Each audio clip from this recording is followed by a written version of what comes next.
그렇습니까?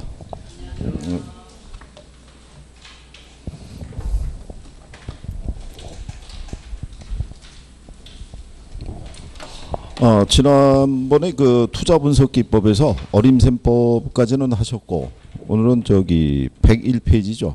그 할인연금 수지 분석법 하실 차례죠.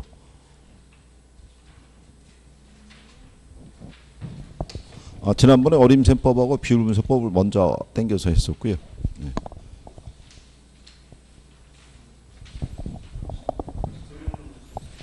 여기 다 끝났나요? 금융론 하실 차례요? 그래요. 예? 할인연금 수지 분석법이요? 그래서 고기가 접혀 있어 갖고요.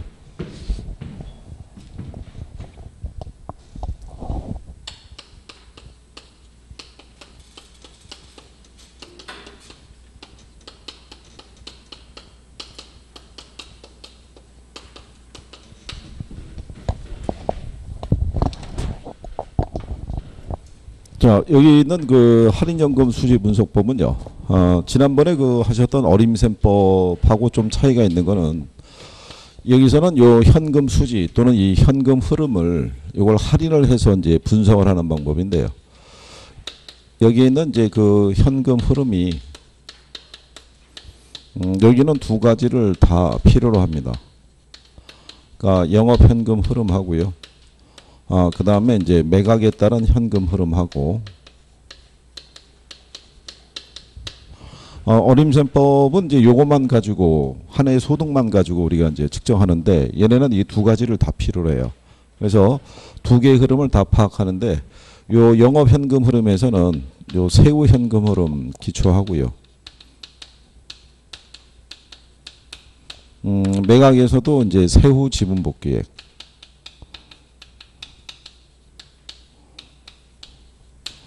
그러니까 이제 두 가지의 현금 흐름을 다 구해서 이거를 이제 현재 가치로 할인해서 애초에 투자한 지분하고 이제 비교해서 투자 판단하는 방법이거든요. 그러니까 이제 가령 예를 들어서 보유 기간이 만약에 한 3년 정도 된다 그러면요. 애초에 내가 이제 투자하기 위해서 지출한 거를 현금 유출이라고 얘기를 해요. 유출의 이제 현가. 요 유출은 뭐 얘기하냐면요. 지분 투자액 얘기합니다. 총 투자액이 아니라. 그러니까 세전하고 세후는 이제 지분에 대한 대가니까요. 그래서 만약에 내가 1억이라는 돈을 투자를 했어요. 그러면 이제 보유 기간 중에 매년에 이제 세후 현금 흐름이 이렇게 나온다고 가정하는 거죠. 그리고 이제 3년째 됐을 때 얘를 매각을 하게 되면 이제 요게 나온다고 보는 거죠. 세후가. 그래서 그게 한 1억 뭐 이렇게 나왔다고 가정하고요. 할인율로 이제 만약에 10%를 줬다고 가정하게 되면 얘네는 이제 현재 가치로 이제 할인해야 된다는 얘기입니다. 그럼 이제 1.1로 할인하게 되면요. 요게 약 한 909만 원 정도 나오고요. 얘를 이제 2년이니까 자승으로 이렇게 할인하게 되면요. 그럼 826만 원. 얘를 이제 할인을 하게 되면 이게 한 751만 원 이렇게 나옵니다. 그리고 기간 말에 이제 세후 지분 복귀액을 얘도 할인을 해서 들어오면은 이게 7,513만 원 정도 나옵니다. 그러면 요게 뭐 얘기하냐면 이게 현금 유입의 이게 현가 합이라고 얘기를 해요. 그러면 유출이 있고 뭐가 있냐면 유입이 있잖아요. 그러니까 비교해야 되는데 원래 얘네 끝자리까지 계산하면 1억 나옵니다. 1억 나오는데 그냥 여기 주어진 숫자로만 하면은 9,999만 원 나와요. 이게. 그러면 유출하고 유입하고 비교했을 때 지금 유입이 작죠. 그러면 투자를 기각하는 거고. 만약에 얘하고 최소한 같거나 크면 투자를 선택하는 그런 방법이니까 어림셈법보다는 복잡한 방법이죠. 이걸 다 일일이 구해서 매년에 이 세후 현금 흐름을 구한 다음에 다 현재 가치로 할인해서 값을 구해야 되는 거죠. 그래서 이게 방법이 보면요. 순현가법이라고 있는데요. 순현가법은 이 수년가를 기초로 우리가 측정하는데 수년가라는 거는 유입의 현가 합에서요. 현금 유출에 이 현가를 차감해서 구하는 겁니다. 그럼 이제 지금 우리가 유출을 얼마 했냐면 1억을 했는데 들어온 유입이 9,999만 원 들어온 거죠. 그러면 차감하면은 마이너스 1이 나오겠죠. 그럼 0보다 작으면 투자를 기각한다는 얘기입니다. 근데 반대로 유입이 1억 한 100만 원 정도 나왔고요. 그리고 유출이 1억이라고 봤을 때 그러면 차감하면은 얘가 100만 원 0보다 크지 않습니까? 그러면은 투자한다 이런 얘기입니다. 이게 그러면 이게 0보다 크다라는 얘기는요. 우리가 이제 지난번에 얘기한 것처럼 만약에 이 1,000억이라는 돈을 투자했을 때 100만 원의 수익이 발생하는 사업이 있다. 그럼 일반적으로 투자하겠어요? 안 하겠어요? 1,000억을 투자해서 100만 원 벌 수 있다. 일반적인 투자 선택은 안 할 거란 얘기죠. 그러면 이제 일반적으로 1,000억을 투자하면은 어느 정도의 수익이 발생하면은 투자할 수 있으시겠어요? 1,000억을 투자하면. 그냥 편한 대로 생각하시면 되죠. 뭐 칠판에 있는 숫자니까. 그죠? 실제 1,000억이 아니라. 얼마요? 10억이요? 100억이요? 10%? 500억이요? 어쨌든 간에 여러분들이 요구하는 수익이 있는 겁니다. 이렇게 1,000억을 투자했을 때. 그럼 여기서 요 0보다 크다란 얘기는요. 여러분이 요구하는 수익을 다 충족을 시켜주고 추가적인 이익이 이게 더 들어왔다는 얘기입니다. 그러니까 일종의 초과이윤이 발생한 거죠. 그러니까 여러분들이 요구하는 수익률을 충족시켜주고도 추가적인 이익이 발생했다. 이런 표현이죠. 그러니까 0보다 크면 뭐 한다는 얘기냐면 투자한다는 얘기입니다. 그럼 0이라는 거는 뭘 얘기하냐면 최소한 여러분들이 요구하는 수익은 충족이 됐다는 얘기입니다. 그 이상의 수익은 없더라도. 그러니까 정상 이윤은 얻었다 이런 얘기죠. 그러니까 0보다 같거나 크면 뭘 할 수 있다. 투자할 수 있다 이런 얘기가 되는 거죠. 이제 이게 그런 의미예요. 그래서 이게 이제 수년가법에 대한 논리인데 그래서 얘가 0보다 크거나 같으면은 뭐 하냐면 투자할 수 있다는 거죠. 이게 작년 시험 문제의 답이었어요. 작년 여러분들 기출에서 수년가란 현금 유입의 현가에서 유출의 현가를 뺀 값이다. 이렇게 준 거죠. 그래서 그걸 답으로 유도한 거죠. 그러면 이제 수익성 지수법이라고 있어요. 수익성 지수법은 요 수익성 지수를 기초로 판단하는데요. 얘는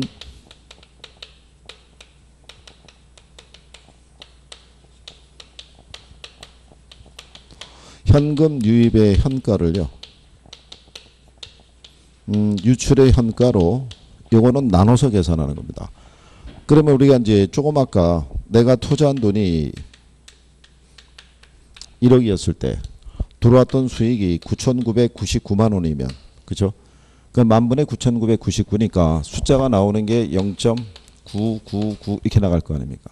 근데 얘는 1을 기준으로 판단하거든요. 그러니까 1보다 크거나 같으면 뭐 해야 되는데 투자해야 되는데 이건 1보다 작으니까 투자를 기각한다는 얘기고요. 만약에 얘가 유입이 1억 100이 들어왔다. 근데 내가 투자한 돈이 1억이다. 그러면은 1.001 이렇게 나오니까 1보다 크죠. 그럼 뭘 할 수 있다는 얘기냐면 투자할 수 있다 이런 얘기예요. 그러면 결론적으로는 하나의 투자안이라고 가정하죠. 하나의 투자안이면 수년가가 0보다 크면 수익성 지수도 1보다 커집니다. 이게 수년가가 0보다 작아지면 얘도 1보다 작아진다고 생각하시면 돼요. 그러니까 똑같은 결과가 나온다 이렇게 생각하시면 되겠고 그랬을 때 요 수년가법하고요 수익성 지수법은 할인율로 뭐를 사용하냐면 이거 사용해요. 무슨 수익률? 요거 수익률을 써요. 이것도 물어봐요. 작년 여러분 시험에는 이것도 출제한 거니까. 그럼 할인율을 뭐를 가지고 왔냐는 것도 알아야 돼요. 이것도. 그러면 거기 101페이지에 가면요. 수년가법이라고 있어요. 자, 거기 보면 이제 순현가법에 보면요. 세후 소득의 현재 가치 합에서 투자 비용으로 지출된 지분의 현가 합을 뺀 순현가가 0보다 크거나 같으면 타당한 투자안이라고 판단하는 방법이고요. 순현가법에서 사용하는 할인율은 투자자의 요구 수익률이다라는 얘기죠. 그래서 순현가가 0이라는 것은 투자안이 요구 수익률만큼의 수익률이 발생한다라고 얘기를 하는 거고요. 뒷장에 보시면은 순현가가 0보다 크다라는 것은 요구 수익률이 충족되고도 그만큼 더 큰 수익이 발생한다 이런 뜻이라는 거죠. 그렇죠? 예, 그래서 이제 그런 내용이고요. 그래서 이제 거기 보시면은 의사결정 기준은 다 똑같은데요. 그 상호 독립적인 투자하는 경우 있죠. 그러니까 독립적이라는 얘기는 하나의 투자안이라고 가정하게 되면 결과가 순현가가 0보다 크거나 같으면 채택하고 반대 경우는 기각한다는 얘기고요. 그 다음에 상호 배타적인 투자안인 경우다라고 그랬을 때 상호 배타적이라는 거는요. 만약에 이렇게 여러 개의 투자안이 있으면은 이 중에 하나만을 선택하는 경우를 얘기를 해요. 그럼 이 중에 만약에 하나만을 선택해야 된다 그러면 뭐가 제일 큰 애를 선택하겠어요? 순현가가 제일 큰 애 있죠. 걔를 선택한다는 얘기죠. 얘는 100이고 얘는 70이고 얘는 50이고 이 중에 하나 선택하라고 그러면 순현가가 제일 어떻게 돼요? 큰 애를 선택해야겠죠. 이제 그런 투자는 상호 배타적인 투자안이라고 그래요. 그거는 모든 방법이 다 똑같은 결론을 내리고 있다라고 보시면 되죠. 그래서 그래서 이제 순현가법의 장단점에 보시게 되면요. 사전적으로 이제 요구 수익률이라는 거를 이제 산정을 해야 된다라고 이렇게 보시면 되겠고요. 여기 나와 있는 그 문제 표현에 대해서는 조금 표현이 그런데 이제 부차적으로 설명해 드리면서 정리해 드리면 되겠고. 그다음에 그 수익성 지수법에 대한 부분은요. 똑같죠. 상호 독립적인 투자한 경우, 상호 배타적인 투자한 경우, 또 수익성 지수법에서도 할인율로는 이제 요구 수익률을 쓴다라고 돼 있죠. 요구 수익률. 근데 이제 그 밑에 마지막에 비읍에 가게 되면 보다 효율적인 투자안이 어떤 것인지 알 수 있게 한다라고 이렇게 돼 있어요. 그거는 이제 무슨 얘기냐면 지난번에 이제 수업 시간에 설명해 드렸는데 이 순현가법은요. 0을 기준으로 판단하기 때문에 투자 규모의 차이가 구별이 안 되고요. 얘를 기준으로 했을 때는 투자 규모의 효율성을 측정할 수 있어요. 그러니까 이제 무슨 얘기냐면 A라는 투자안이 있고 B라는 투자안이 있을 때요. 그러면 얘는 그 유입의 현가에서 유출의 현가를 빼고 난 순현가가 0보다 크면 투자하는 개념인데 A는 유입이 101억이고요. 유출이 100억인 거죠. 그럼 101억에서 100억을 빼면은 남는 게 1억이고요. 이거는 0보다 크니까 투자를 채택한다는 얘기고요. 근데 B는 유입이 11억이고요. 유출이 10억인 거죠. 그럼 얘도 1억이니까 0보다 크니까 둘 다 타당성이 있다는 얘기죠. 그런데 이제 100억을 투자해서 1억을 번 거 하고요. 10억을 투자해서 1억을 번 거는 규모의 차이가 존재하죠. 그렇잖아요.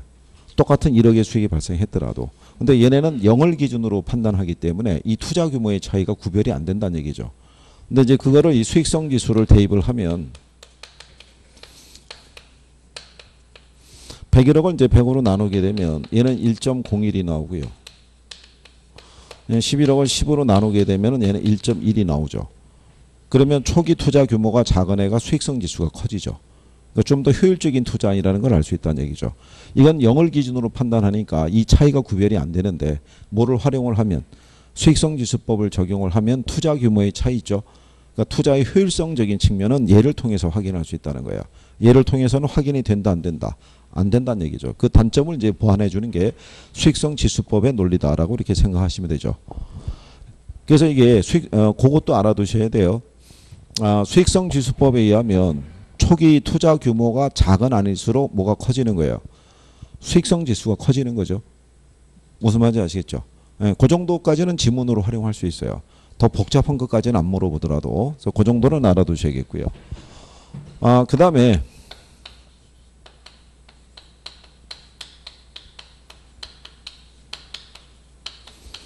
내부 수익률법이라고 있는데요.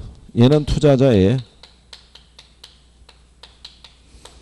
내부 수익률을 요구 수익률하고 비교해서 얘보다 크거나 같으면 이제 투자를 결정하는 방법인데요. 얘는 현금 유입의 현가 합하고요. 현금 유출에 이 현가를 갖게 해주는 할인율이에요. 그럼 이게 유입하고 유출이 같아진다는 얘기는요.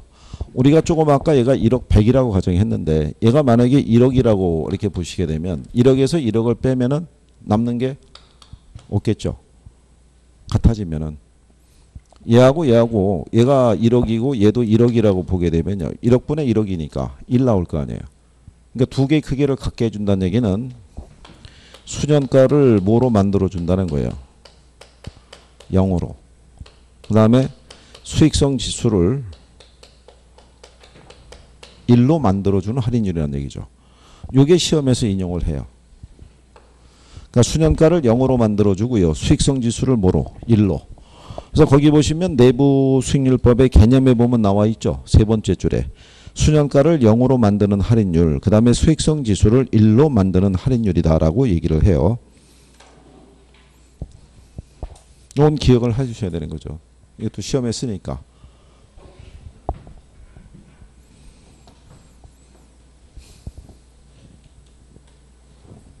여기 정도까지는 뭐 조금 어떻게 뭐 무슨 말인지는 좀 아시겠어요?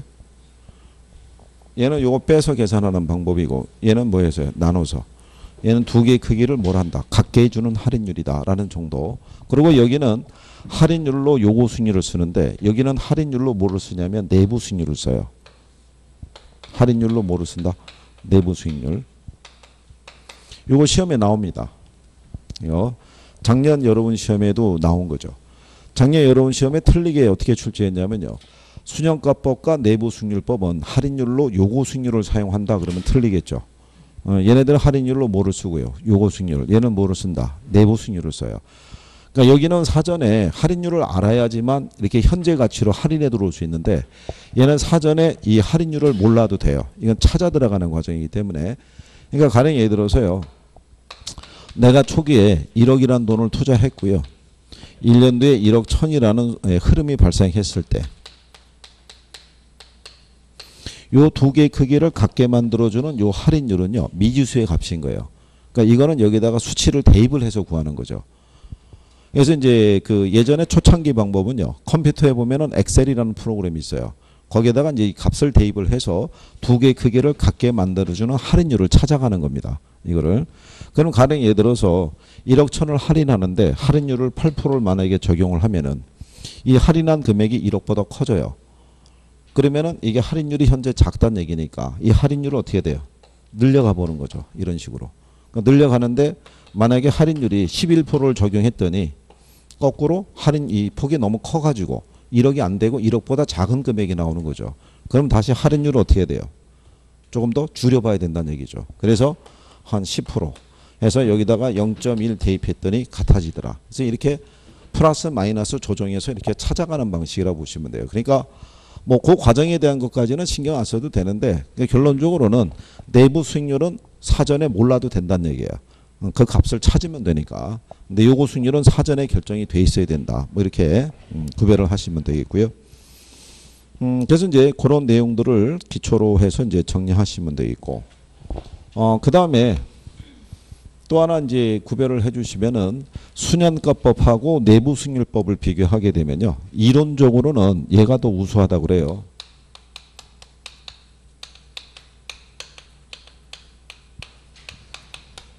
무슨 방법보다? 내부 수익률법보다. 그러니까 수년가법이 우수하다라는 것도 또 알아두셔야 돼요. 그것도 시험상에서 활용을 해요.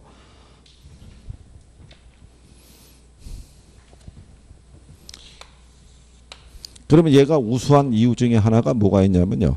이게 있어요.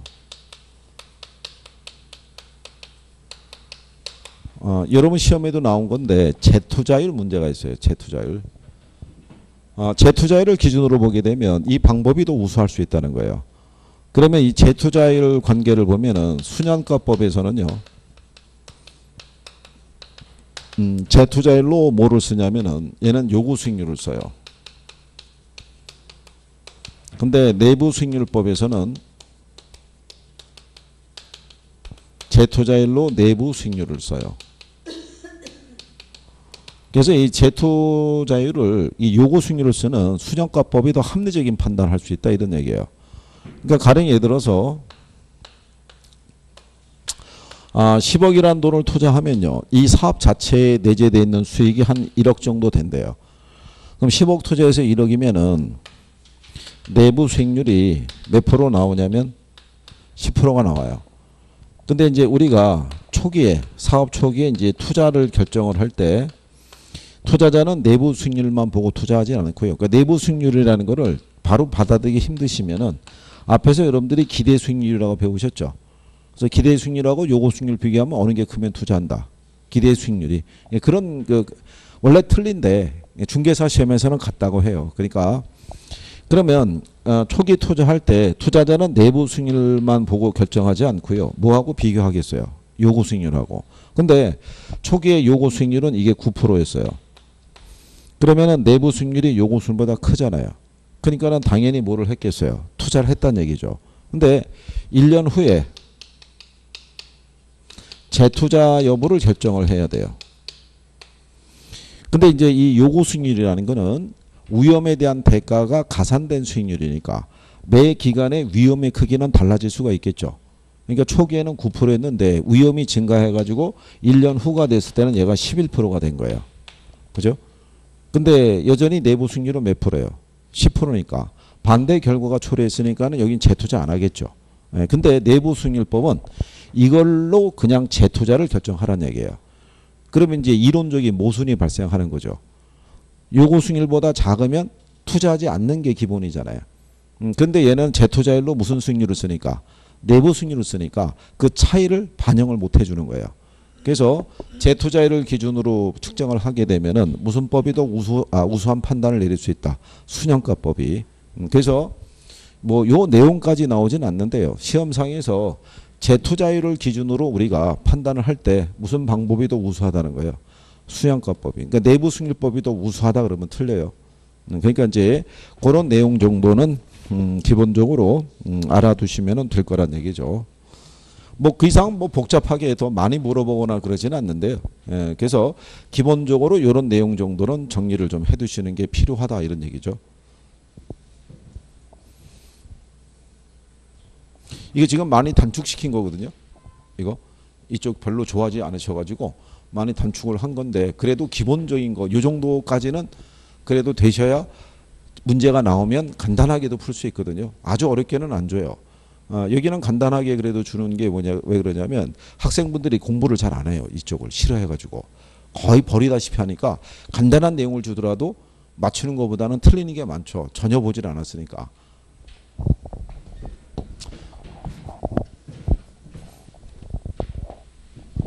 그래도 뭐 전체적으로 표정이 별로 안 좋으시군요.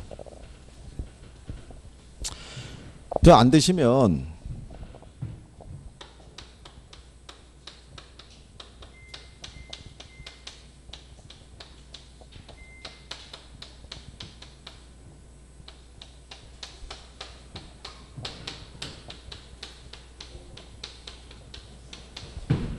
기본적으로 이제 이렇게라도 해보시는 거예요. 내가 얘네들을 잘 아는 거예요.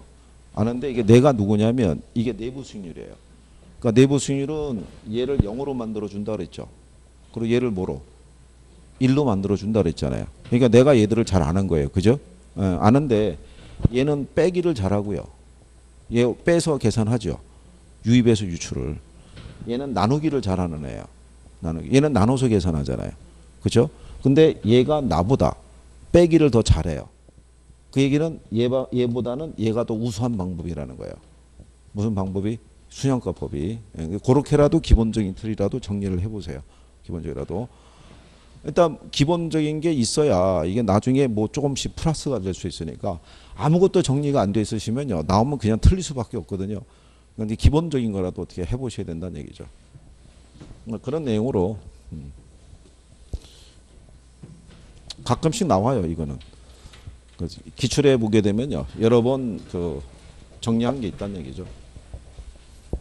뭐 이런 정도 정리하시면 되겠고요. 요거보다도 내용은 실상은 더 있어요. 더 있는데 기본적으로 뭐 틀에서 물어보면은 얘가 일단 우수하다는 거를 입증하는 논리들이니까 시험에서 일단 인용이 된 건 요거 인용이 된 거예요. 그러니까 이제 그 정도는 뭐 기억을 해 주시면 되겠고. 자, 그 다음에 이제 뒤로 가셔서 금융으로 이제 가시면 되는데,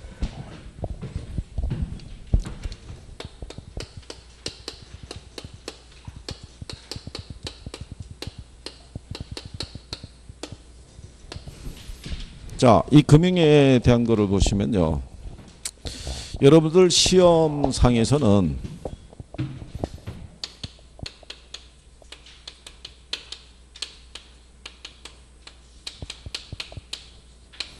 이렇게 딱 한 단어처럼 이렇게 목차가 나와 있어요. 부동산, 금융, 그 다음에 증권 이렇게 돼 있을 때, 근데 요 금융 중에서는요, 얘가 일단 제일 중요합니다. 주택금융이. 근데 이제 주택금융을 우리가 이제 세분하게 되면요, 주택 소비금융이 있고요, 주택 이제 개발금융이라고 이제 주어져 있죠. 그러면은 요 주택을 소비한다는 얘기는 주택을 취득한다 뭐 이런 얘기가 될 때, 그러면 얘를 소비하기 위해서는 뭐가 필요하냐면 자금이 필요하겠죠. 그러면 내가 그 자금을 조달을 할 때, 그러면 이제 융자를 받는다는 얘기인데, 그러면은 얘를 조달하는 과정에서 최대 융자금의 크기가 얼마인지, 얼마를 융자를 받을 수 있는지, 또 받고 나면은 상환을 해야 되겠죠. 그러면은 상환에 대한 원리금이라든가 또는 원금 뭐 이런 것들을 계산하는 문제가 이렇게 나옵니다. 둘 중에 하나. 계산하는 문제는 얼마 융자 받을 수 있고, 융자 받으면은 매기 얼마씩 상환해야 되는지를 물어본다는 얘기죠. 그래서 이제 여러분들이 보면요, 원금 균등분할 사환 방식에서는 이걸 구하라고 출제해요. 원리금을. 그리고 원리금 균등분할 상환에서는 원금을 구하라고 출제를 합니다. 이거를 우리가 지난번에 저기 왜 오후에 기출을 할 때 이거 구하는 방법 알려드린 거 기억하시나요? 요? 이따가 이제 또 하시면 되겠죠. 어차피 뭐 시간이 지나면 우리가 기억하긴 좀 그렇고요. 그러니까 그리고 이제 어쨌든 융자를 받으면은 뭐를 해야 돼요? 그렇죠. 상환을 해야겠죠. 그러면은 금리를 적용을 했을 때는 고정금리로 빌렸는지 변동금리로 빌리는 건지에 대해서 요거 알아야 되니까 요거 하고, 그 다음에 원리금 상환 방식에 따라서는요, 이게 원금 균등 상환 방식인지 원리금 균등 상환 방식인지 또는 체증식인지 요 세 가지의 기본적인 거를 알아야 된다는 얘기죠. 그래서 여기서 요 상환에서 이제 문제가 하나 나옵니다. 상환에서 요걸 묶어서 주든 뭐라든. 계산 문제는 둘 중에 하나가 나오고요.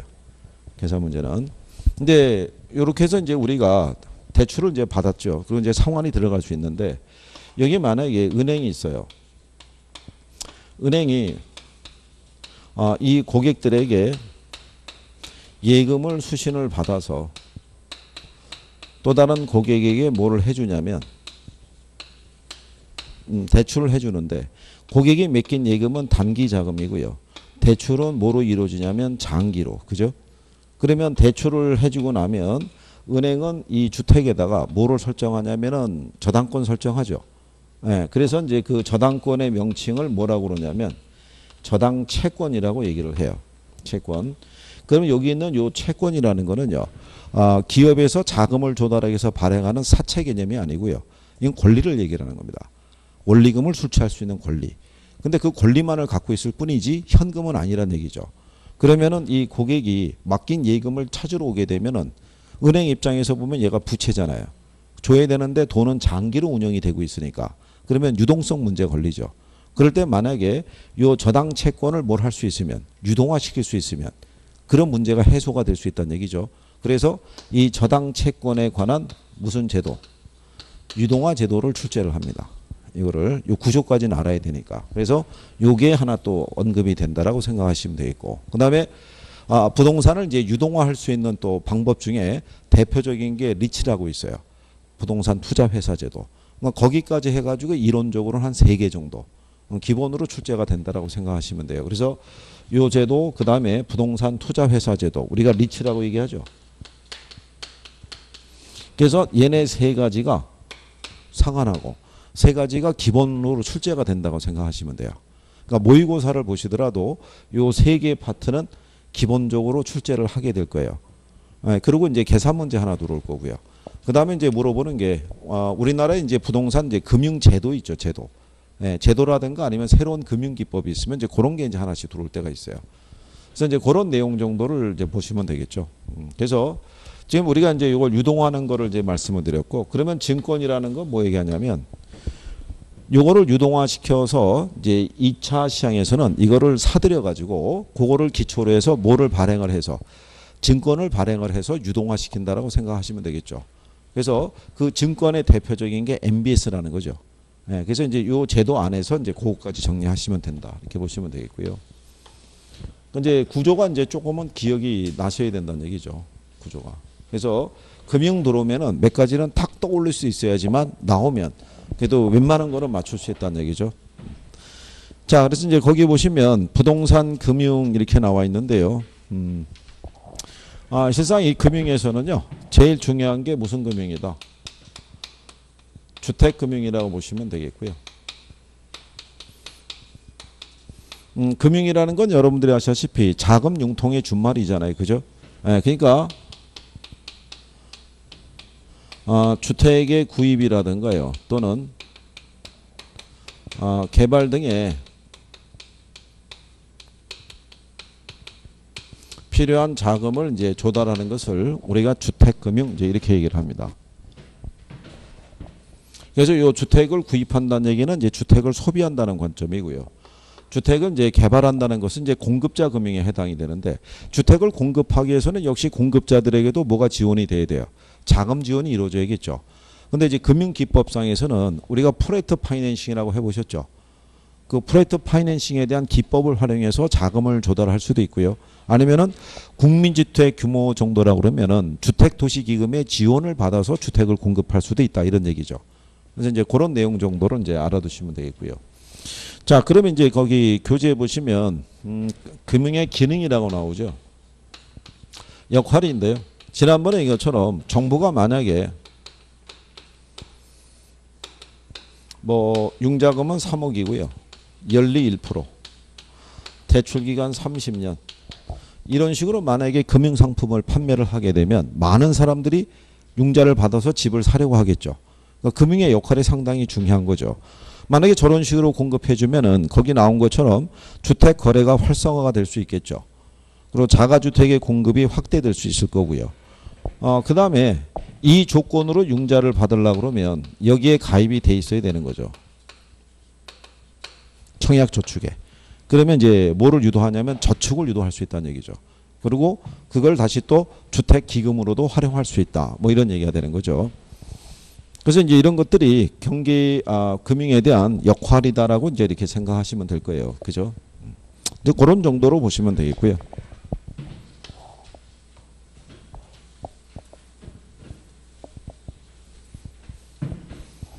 그 다음에 이제 그 교재에 보시게 되면 지분금융하고 이제 부채금융이라고 되어 있죠.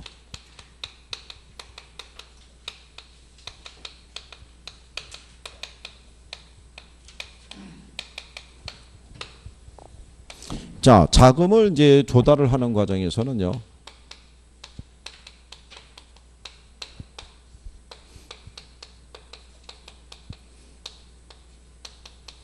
지분금융은요, 자기가 보유하고 있는 지분권 있죠. 예, 그거를 이제 그 지분의 형태를 빌려서 자금을 조달할 수 있다. 그래서 대표적으로 기업에서는 뭐를 발행을 해서, 주식을 발행을 해서 투자자로 하여금 투자를 유치하는 개념이겠죠. 그래서 자기가 보유하고 있는 이제 지분권을 활용한다라고 보시면 되겠죠. 지분의 일부를 넘겨주는 조건으로 투자를 유치하는 거죠. 그럼 이 사람은 돈을 빌려주는 개념이 아니죠. 투자자의 개념이니까. 그러니까 운명을 같이 한다고 보시면 될 거고. 그 다음에 이제 부채금융이라는 것은 부채 형식을 빌려서 자금을 조달하는 거죠. 그러니까 기업의 입장에서 보면은 뭐를 발행하는 거예요. 사채를 발행하는 경우. 그러니까 이거는 돈을 갖다가 차입하는 개념이죠. 그러니까 여기다 돈을 빌려준 사람은 지분에 대한 권리를 갖다 사들이는 게 아니라 돈을 빌려주고 거기에 대한 뭐를 이자를 받을 이제 목적으로 이제 투자를 들어가는 것이죠. 그래서 나중에 혹시 기업에 문제가 생기더라도 청산 들어갔을 때 우선권은 투자자보다는 돈을 빌려준 사람에게 더 우선권이 있죠. 이게. 그래서 이제 그런 내용들이 이제 거기 주어져 있죠. 예. 그래서 그래서 여기 보면 지분금융하고 이제 부채금융이라고 돼 있죠.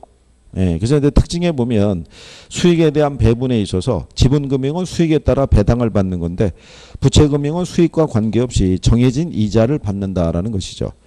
그리고 이제 경영 참여 측면에서 소액 투자자들도 경영에는 뭐 참여할 수 있죠. 의결권 뭐 한 표 행사할 수 있으니까. 근데 여기서 차입을 하는 경우에는 부채금융에서는 이제 경영에 참여할 수가 없고요. 그리고 회사가 청산할 때 청산 자산에 대한 우선권은 뭐가 우선하냐면 부채금융이 우선한다 뭐 이런 얘기죠. 그래서 이제 이렇게 두 가지가 있고요. 그 다음에 이제 하나가 더 있는 게 뭐냐면 자금을 조달할 때는 보유 자산을 매각을 해서 자금을 조달할 수도 있다는 얘기죠. 지난번에 설명해 드린 거죠.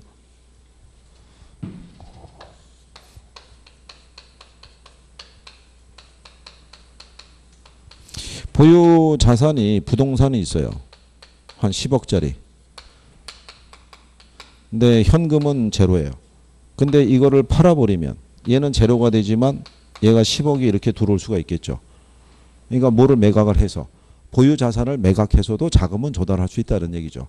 근데 만약에 부족하면은 뭐를 발행을 해서 주식을 발행해서 부족한 자금을 메꾸거나 아니면 돈을 뭘 해서 차입을 해서 그걸 또 메꿀 수도 있다 이런 얘기가 되겠죠. 그래서 조달할 수 있는 건 이렇게 세 가지로 지분금융과 부채금융과 그 다음에 보유 자산을 뭐 하는 거예요? 매각하는 거. 이런 식으로 이제 자금을 조달할 수 있다 이렇게 보시면 되겠고 그 다음에 이제 부동산 이쪽에서는 지분금융의 대표적인 거로 가끔 지문에 나오는 게 요거라고 그랬어요. 이거 기억하시나요? 조인트 벤처, 신디케이트, 그 다음에 리치 있죠. 요거 세 가지가 가장 대표적인 지분금융의 일종이다라고 보시면 되겠고 그 다음에 요 부채금융 쪽에서는요. 우리가 지난번에 ABS하고 뭐 하고요. MBS 이렇게 얘기했었죠. 그랬을 때 여기 B가 들어간 애들이 있죠. 요게 백의 의미거든요. B라는 게. 그러니까 이게 담보한다는 의미거든요. 그러니까 이게 어셋백 시큐리티니까 자산을 담보로 발행하는 증권이고요. 모기지백 시큐리티니까 저당권을 담보로 발행하는 증권에서 대표적인 부채증권이라고 보시면 돼요. 그러니까 부채금융에 속한다. 이렇게 정리하시면 될 거고요.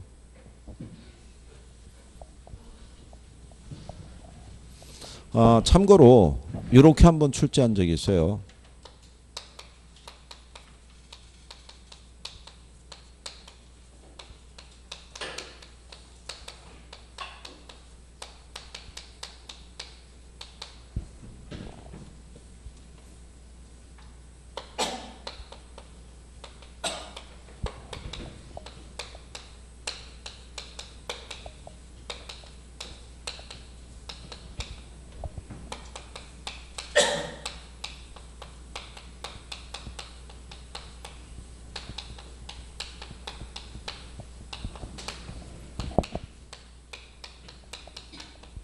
이렇게 출제한 적도 있어요. 부동산 지분을 증권화한 대표적인 상품이 주택저당증권이다. 이렇게 출제한 적이 있어요. 이게. 그러면 이건 틀린 거죠. 얘는 무슨 증권이에요? 부채증권이죠. 부채. 그죠? 요 지분을 증권화한 대표적인 상품이 뭐냐면 그게 리츠입니다. 뭐를 발행을 해서 주식 발행을 해서 투자자로부터 자금을 조달해서 운영하는 식이잖아요. 그래서 지분을 증권한 대표적인 거. 그래서 지분증권의 대표적인 게 리츠. 부채증권의 대표적인 게 MBS입니다. 이게 그래서 이제 그런 내용 정도로 구별하시면 되겠고요. 그 다음에 이제 여러분들 교재에 보시면 111페이지 상단에 가면 금융의 위험이라고 남아 있죠. 그거는 이제 뭐 얘기하냐면요.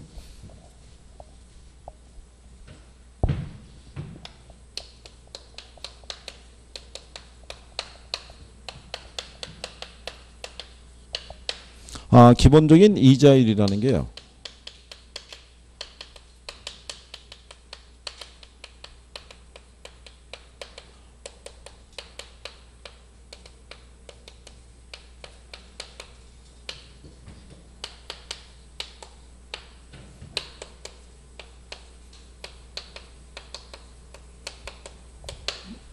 자, 이런 식으로 이제 구성이 되어 있을 때요. 여기 보면은 이제 이자율을 결정을 할 때는 먼저 실질 이자율이라고 있는데 이게 뭐 얘기하냐면 자금 조달 비용 정도 생각하시면 돼요. 은행에서도 자금을 운영하기 위해서는 어디선가 자금을 조달을 해야 되겠죠. 그러기 위해서 일반인들에게 금융상품을 판매하죠. 예금이나 적금이나. 그럼 판매할 때 사람들이 거기에다가 돈을 집어넣는다는 얘기는 현재 소비를 포기하고 미래 더 큰 소비를 위해서. 그죠? 그럼 현재 소비를 포기한 뭐를 줘야 돼요? 대가를 줘야겠죠. 그게 이자를 주잖아요. 이자율을. 그러니까 그런 부분을 얘기하는 거죠. 그래서 이제 그런 이제 실질 이자율이 있고요. 그다음에 이제 예상 또는 기대 인플레이션율이라고 있어요. 그죠? 그러면 여기는 이제 이 이자를 결정할 때 가장 이제 택하기 어려운 게 요거죠. 그죠? 그래서 시험에서 가끔 인용을 해줍니다. 특히 고정금리 때 있죠. 고정금리 때 은행에서 금융기관이 예상한 것보다 실질 인플레가 더 높아지게 되면 그러면은 금융기관의 입장에서 보면은 뭐가 악화가 돼요. 수익성이 떨어지죠. 화폐의 실질적인 가치가 떨어지니까 예상 인플레보다 실제 인플레가 더 높아지게 되면 그러면 대출자인 금융기관의 입장에서는 수익성이 악화될 거고요. 그 다음에 임대인이 있을 거 아니에요. 그죠? 임대인의 입장에서는 실질 임대료 수입이 어떻게 돼요? 줄어들겠죠. 같은 100만 원의 임대료가 들어오더라도 화폐의 가치가 떨어져 있으니까 구매력이 그만큼 떨어질 거 아니겠어요? 그래서 이거를 가끔 여러분 시험에 지문으로 씁니다. 이거를 그 정도까지는 기억을 해 두시는 게 필요하다는 얘기죠. 물가가 상승하게 되면요. 화폐의 실질적 가치가 떨어지죠. 옛날에 그 100만 원 받아가지고 한 50인치 TV 살 수 있었는데 지금 100만 원 그 돈의 가치로는 30인치 사기도 힘들다는 얘기예요. 돈의 가치가 떨어지니까. 그러니까 임대업자 입장에서는 같은 100만 원의 임대 수입이 들어오더라도 인플레가 그만큼 예상보다 많이 올라가게 되면 예전에 그 수입이 아니란 얘기죠. 그러니까 임대인의 입장에서 보면 뭐가 악화되는 거예요. 수익이 악화된다라고 생각하시면 돼요. 이거를 금융 쪽 파트에서도 지문으로 쓸 수가 있고요. 경제 파트에서도 쓸 수가 있어요. 그렇죠? 네, 그러니까 그런 내용 정도. 그 다음에 이제 대출자들은 대출해 주면서 자기가 감수해야 되는 뭐에 대한 위험에 대한 보상률을 또 계산해 줘야 되죠. 그래서 여러분들 거기 교재에 보시면은 부동산 금융의 위험이라고 나와 있죠. 거기 111페이지 상단에. 그게 저당 위험이라는 겁니다. 그렇죠? 그래서 저당 위험이라는 게 금융기관들이 뭐를 해주고 난 다음에 대출을 해주고 난 다음에 안게 되는 이제 리스크를 얘기하죠. 그거를 이제 여기에다가 가산할 수 있어야 된다는 얘기예요. 그러면 이제 저당 위험에 가게 되면 첫 번째가 무슨 위험이 있어요? 그러니까 채무 불이행 위험이라는 것은요. 대출이 이루어지고 난 후에 그렇죠? 차입자의 소득이 줄어들거나 아니면은 부동산 가치의 하락으로 인해서 부동산 가치가 대출 잔액보다도 낮아질 때 그때 이제 뭐가 발생할 수 있냐면 채무 불이행 위험이. 그래서 이거를 방지하기 위해서요. 은행에서는 이걸 적용을 하죠.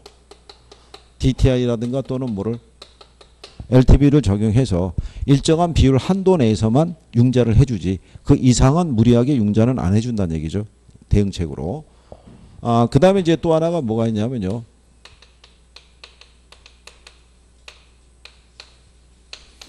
금리 변동 위험이라고도 얘기를 하죠. 그러니까 금리 변동 위험은 뭐 얘기하냐면요. 약정 이자율이 있고 무슨 이자율이 있을 때 시장 이자율이 있을 때 얘가 높아졌을 때 발생하는 위험이죠. 그러니까 여기 있는 이 금리 변동 위험하고요. 그 다음에 조기 상환 위험이 있죠. 이거는 특히 무슨 금리로 고정금리로 빌렸을 때 대출자가 안게 되는 리스크라고 생각하시면 돼요. 자, 그러면 이런 얘기잖아요. 내가 대출 계약을 체결할 때 고정금리로 대출 이자율을 1.5%로 대출해 줬어요. 근데 시장 금리가 한 2% 돼요. 이게. 그럼 시장 금리보다 내가 대출해 준 이 대출 이자율이 작죠. 그러면 아까 제가 뭐라고 말씀을 드렸냐면 대출을 해주게 되면 은행에서는 저당권을 확보하게 돼 있죠. 그러면 자기가 가지고 있는 이 저당 채권의 가치가 떨어진다고요. 시장에서는 2%대로 대출 지금 해주게 되면 그 저당 채권의 가치가 2%의 이자 수익을 받을 수 있는 가치가 있는데 내가 지금 고정금리를 해준 거는 몇 프로밖에 안 돼요. 1.5%의 이자만 수취할 수 있는 것만 돼 있으니까 내가 보유하고 있는 자산 가치가 어떻게 돼요? 떨어진다고요. 그러니까 그게 대출자 입장에서는 손해죠. 보유 자산의 가치가 떨어지는 거니까. 그러면 이제 조기 상환 위험에 대해서는 반대로 약정 이자율이 무슨 이자율보다 커지면, 시장 이자율보다 커지면, 그러면은 차입자들은 이 상태로 해서 상환을 하는 게 아니라 뭐를 한다는 얘기예요. 조기 상환이 들어오죠. 그럼 조기 상환이 들어오면 또 무슨 문제가 발생하겠어요? 금융기관의 입장에서는 원래 약정을 했을 때 한 2% 이자율로 빌려준 거예요. 근데 시장 금리가 한 1.8%로 떨어지니까 조기 상환 들어왔거든요. 그럼 나는 그 들어온 돈을 가지고 이 낮은 수익률에 기초해서 다시 재투자를 해야 돼요. 그러면 금융기관의 입장에서는 수익성이 더 떨어지는 거죠. 무슨 말인지 이해하시겠나요? 네, 그래서 특히 고정금리일 때 금리 변동 위험과 무슨 위험? 조기 상환 위험에 대한 것들을 이제 대출자가 안게 되는 거죠. 그러니까 이거를 반영을 해야 된다는 얘기죠. 그렇죠? 네, 그래서 이제 그런 내용으로 보시면 된다는 얘기죠. 그래서 이제 우리 교재에서는 채무 불이행 위험이 있고요. 그 다음에 이제 조기 상환 위험이다라는 것이 이제 돼 있고, 금리 위험 뭐 이렇게 돼 있는데, 그래서 이제 거기 보면 자금 조달 비용과 대출 금리의 차이에서 발생하는 것으로 고정금리의 장기 대출일수록 더 위험이 크다. 이제 그렇게만 이제 돼 있는 거죠. 그 과정을 지금 정리해 드린 거니까. 그래서 이제 원래는요, 내용이 요게 나오고 요게 나오는 게 이제 순서죠, 이렇게. 그래서 이젤의 구성이 이제 이렇게 돼 있다라는 거. 그리고 요거는 시험상에서 가끔씩 활용합니다. 그리고 여기에서는 가장 잘 물어보는 게 이걸 물어보죠. 어느 때 조기 상환이 들어오느냐. 그렇죠? 네, 그 과정은 기억을 해 두시고. 요거는 이제 그 학생분들이 납득하기가 조금 어려울 수가 있기 때문에 인용은 잘 안 해요. 근데 요거는 인용을 해 주니까 요 정도 하고는 기억을 좀 해 두시면 될 것 같고요. 그 다음에 이제 111페이지에 보시면 자당의 상환 방법 뭐 이렇게 나와 있죠. 그래서 이제 잠깐 쉬었다가 뭐 거기서부터 하시죠.